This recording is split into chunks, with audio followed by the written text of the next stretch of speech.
Are T S کس نے بٹھایا تھا؟ وہ کون سا علامہ تھا جو یہ کہتا تھا کہ میں آئی ایس آئی کو بولتا ہوں کہ بندے پورے کر کے دو؟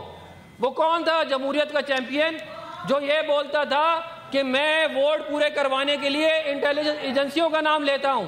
جب آپ کا وزیر اعظم کہتا تھا کہ میں ایجنسیوں سے بندے پورے کرواتا ہوں، تب آپ لوگوں کدھر تھے؟ آپ لوگ سارے کے سارے ہیں۔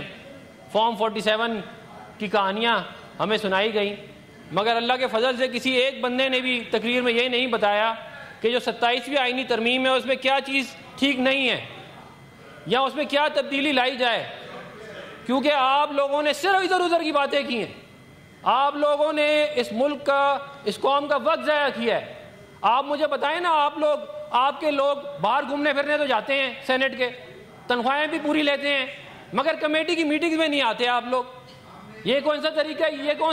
یہ کون سی جمہوریت ہے جس کے اندر آپ لوگ ساری تنخواہیں بھی لیں، سارے پرس اینڈ پریویلیجز بھی لیں، مگر جب آپ کو کمیٹی کے اندر اپنا کام کرنے کے لیے بلایا جائے تو آپ نہ آئیں؟ مجھے یہ بتائیں کہ انہوں نے یہ والی بات کی کہ جی فارم 47 کے بڑے مسائل ہیں ان کے مطابق، تو بھائی آپ یہ بتائیں کہ جی آر ٹی ایس کس نے بٹھایا تھا؟ کس علامہ نے وہ آر ٹی ایس کو بٹھایا تھا؟ یہ بھی تو بتائیں نا قوم کو۔ یہ بتائیں قوم کو کہ وہ کون سا علامہ تھا جو یہ کہتا تھا کہ میں آئی ایس آئی کو بولتا ہوں کہ بندے پورے کر کے دو؟ وہ کون تھا جمہوریت کا چیمپئن جو یہ بولتا تھا کہ میں ووٹ پورے کروانے کے لیے انٹیلیجنس ایجنسیوں کا نام لیتا ہوں؟ تو یہ آپ لوگوں کی پرفارمنس تھی۔ پھر آپ لوگوں نے فرمایا کہ جی بہت تیزی سے بل پاس ہو رہا ہے، 33 بل۔ سر میں آپ کو بتانا چاہتا ہوں کہ 33 بل نومبر 2021 میں انہوں نے 15 منٹ میں پاس کروائے جوائنٹ سیشن میں۔ انہوں نے 11 پریزیڈنشل آرڈیننسز 2019 میں ایک ساتھ ایشو کیے۔ یہ آج ہمیں یہ والی بات کہہ رہے ہیں کہ یہ جلدی میں ہو رہا ہے، 11۔ اب مجھے بتائیں، اور آپ لوگوں کو سول سپریمیسی کا اس وقت کیوں خیال نہیں آیا جب آپ کا وزیر اعظم کہتا تھا کہ میں ایجنسیوں سے بندے پورے کرواتا ہوں؟ تب آپ لوگوں کدھر تھے؟ آپ لوگ سارے کے سارے جب یہ سارا کچھ غلط کام ہو رہا تھا اور ملک کی جمہوریت کا بیڑا غرق ہو رہا تھا، تب آپ لوگ سب چپ کر کے بیٹھے ہوئے تھے۔ آپ لوگوں نے اپوزیشن کو جیلوں میں بند کیا، آپ لوگوں نے ہمارے لیڈر کو جیل میں بند کیا، آپ لوگوں نے اس ملک کے آئین کی دھجیاں اڑائیں، اس ملک کے قوانین کی دھجیاں اڑائیں۔ آج آپ لوگوں کو یاد آ گئی جمہوریت، کیونکہ آپ لوگ اپوزیشن میں ہیں تو آپ لوگوں کو جمہوریت اچھی لگنی شروع ہو گئی ہے۔ اس وقت آپ کو جمہوریت یاد کرنی چاہیے تھی جب اس ملک کا آر ٹی ایس بیٹھا تھا۔ اس وقت آپ کو جمہوریت یاد نہیں آئی جب پاناما کا فیصلہ آیا اور ثاقب نثار کی کورٹ کے اندر لوگوں نے عمران خان کے نعرے لگائے۔ تب اس عدلیہ کو بھی یاد کرنا چاہیے تھا۔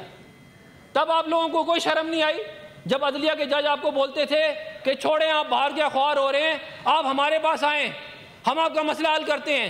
یہ کس عظیم جج نے یہ والی بات کی تھی؟ بتائیں نا آپ۔ یہ ساری کالے کرتوتوں کی وجہ سے یہ آئینی ترامیم آئی ہیں۔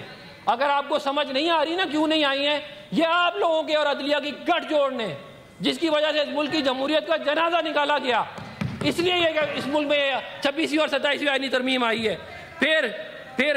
پھر میں کہتا ہوں کہ جی منسوب چراغوں سے طرفدار ہوا کے منافق بھی بلا کے۔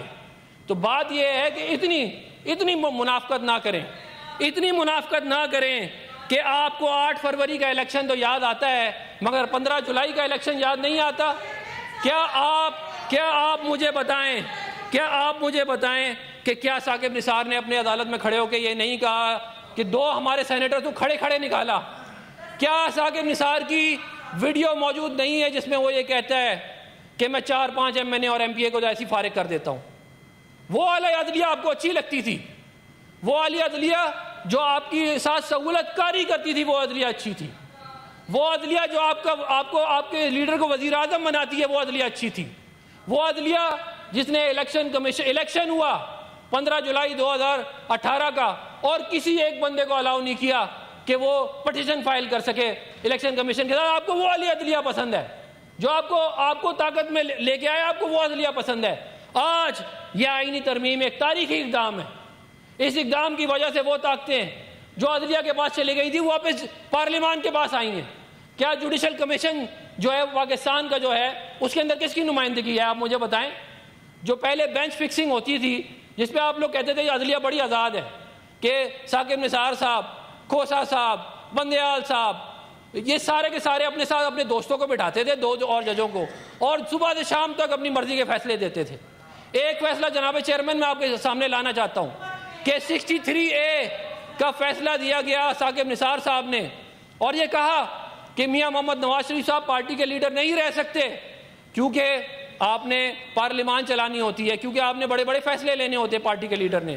اور پھر قوم نے دیکھا سر کہ 2021 میں جب ہماری حکومت پنجاب میں گرائی جا رہی تھی تو پھر اسی کورٹ نے فیصلہ دیا کہ پچھلا والا فیصلہ بھی ٹھیک تھا، اور اب جو ہے وہ پارلیمانی لیڈر فیصلہ کرے گا کہ کہاں ووٹ پڑنے ہیں۔ یہ پوری قوم نے دیکھا کہ آپ نے اس آئین کے، اس عدلیہ نے، یہ پچھلی ثاقب نثار والی عدلیہ تھی، انہوں نے اس ملک کے آئین کی دھجیاں اڑائی ہیں۔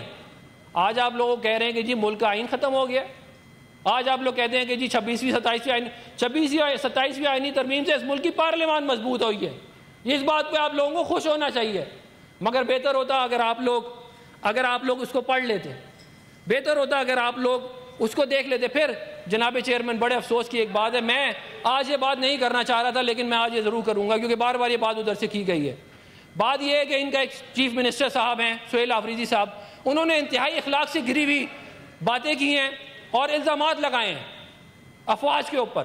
مجھے بڑی تکلیف ہوئی ہے اس بات کی کہ وہ یہ کہتے ہیں، میں دہرانا نہیں چاہتا کیونکہ ذرا ریکارڈ پہ، لیکن انتہائی شرمناک باتیں کی گئی ہیں مسجد کے بارے میں، افواج کے بارے میں، اور بہت ساری انہوں نے باتیں کی ہیں۔ اور آپ لوگ کہتے ہیں کہ ہماری ملاقات نہیں کرائی جاتی، تو ملاقات نہیں کرائی جاتی تو اب یہ حرکتیں کریں گے، یہ حرکتیں کرنے والی کہ آپ لوگوں اس ملک کے اندر، اس ملک کے افواج کے 90% لوگ بھی مسلمان ہیں آپ کی طرح۔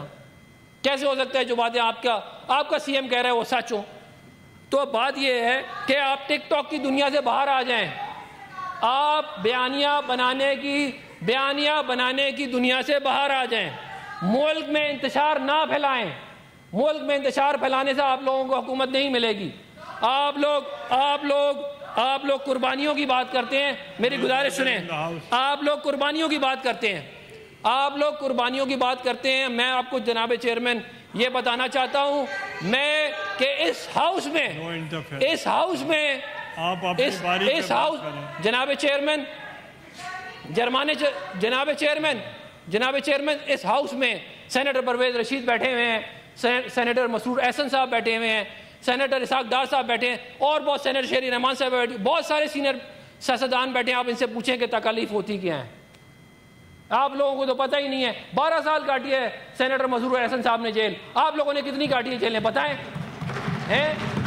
پرویز رشید صاحب کے ساتھ جو کچھ ہوا میں بیان نہیں کر سکتا، انہوں نے جتنے تکالیف اٹھائی ہیں اس ملک کی جمہوریت کے لیے۔ اور آپ لوگوں کو تاریخ کا نہیں پتہ، آپ سمجھتے ہیں تاریخ شروع عمران خان سے ہوتی ہے، تاریخ عمران خان سے شروع نہیں ہوتی، نہ تاریخ عمران خان پہ ختم ہوگی۔ بات یہ ہے کہ آپ کو اپنی تکلیف تو نظر آتی ہے، مگر آپ لوگ عوام کو یہ نہیں بتاتے کہ جو الیکشن ایکٹ کے اندر تبدیلی کی گئی تھی، جس کی وجہ سے جو کچھ ہوا 8 فروری کو، وہ کس جماعت نے کی تھی؟ کس نے کہا تھا کہ انٹر پارٹی الیکشن اگر نہیں ہوں گے تو سمبل نہیں ملے گا؟ یہ قانون کون لے کے آیا تھا جناب چیئرمین؟ یہ بتا دیں چلیں، کون لایا تھا یہ قانون؟ جب ہم نے آپ کو منع کیا تھا کہ یہ قانون نہ لائیں، ہم نے اس کی مخالفت کی تھی ہاؤس میں اور کہا تھا کہ یہ قانون نہ لائیں، آپ لائے تھے یہ قانون، اور اس وقت آپ لوگ بڑے خوش تھے، اس وقت آپ ٹھاٹے مارتے تھے ہم پہ۔ آج آپ کو اور پھر 8 فروری کو آپ کو پتہ چلا کہ جو گڑھا آپ نے ہمارے لیے کھودا تھا اس گڑھے میں آپ لوگ خود جا کے گرے ہیں۔ تو میں جناب چیئرمین صرف یہ کہنا چاہتا ہوں کہ اپوزیشن کو چاہیے کہ وہ اپوزیشن کا رول ادا کریں، ان کو چاہیے کہ وہ ہم پہ تنقید کریں، وہ کمیٹیوں میں جا کے پارٹیسپیٹ کریں، وہ اپنے اچھی انپٹ دیں، اور اس انپٹ سے اگر انہوں نے یہ کمیٹی میں بیٹھے ہوتے تو شاید ان کی بہت ساری باتیں مانی جاتی، یہ کمیٹی میں بیٹھے ہوتے تو ان کی بہت ساری ترامیم جو ہے وہ اس کے اندر آ سکتی تھی، یہ معاملہ اور لمبا بھی چل سکتا تھا۔ لیکن بدقسمتی سے آپ یہاں پہ آ کے پاپولزم کی باتیں کر رہے ہیں، سلوگنیئرنگ کی باتیں کر رہے ہیں، اور عوامی مفادات کو آپ بلا چکے ہیں۔ شکریہ جناب چیئرمین۔